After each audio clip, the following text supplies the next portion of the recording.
Thank you very much, Mr. Chairman. Ranking Member Stearns, thank you for holding this subcommittee hearing on the National Broadband Plan and the adoption.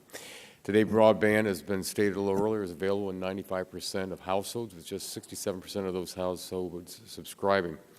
According to the Connected Nations 2009 research, the number is slightly lower in my home state of Ohio, as well as it is in Tennessee, with only 60% of households in these two states adopting service in their homes.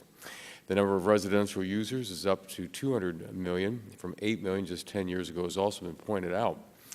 Under the NBP, the survey found that 36% of the non-adopters cite cost as the primary barrier for the adoption at home. The government's non-regulatory approach has helped the private sector make broadband available in 95% of the country. Many industry stakeholders have programs available to assist with adoption, and private industry has invested billions of their own capital to expand services and assist with that adoption. Additionally, the federal government needs to exercise fiscal restraint, and there should be no further tax dollars spent on any new government programs for adoption when there already has been funding allocated for these purposes. Through the tools already available to the FCC for adoption through the NBP, public-private partnerships may be part of the equation.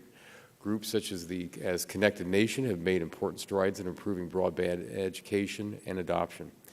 As in many parts of Ohio, as in my district, which is rural in parts, there are many individuals that lack broadband adoption. As the Connected Nation policy brief shows, rural residents and businesses lag behind that of their non-rural counterparts.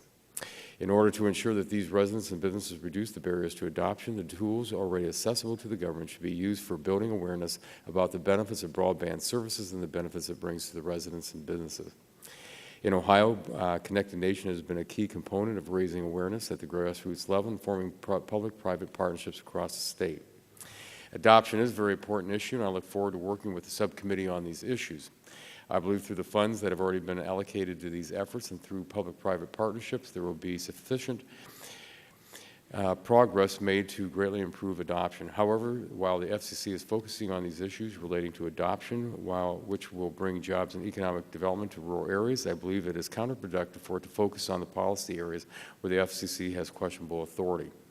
I have very serious concerns with the recent announcement of the FCC to reclassify broadband services as a phone service under Title II of the Communications Act. This will have a detrimental effect on the economy and free markets principles of our nation's economy. I urge the FCC to immediately stop this action. And with that, Mr. Chairman, I thank you very much and yield back. Thank you very much, Mr. Latta.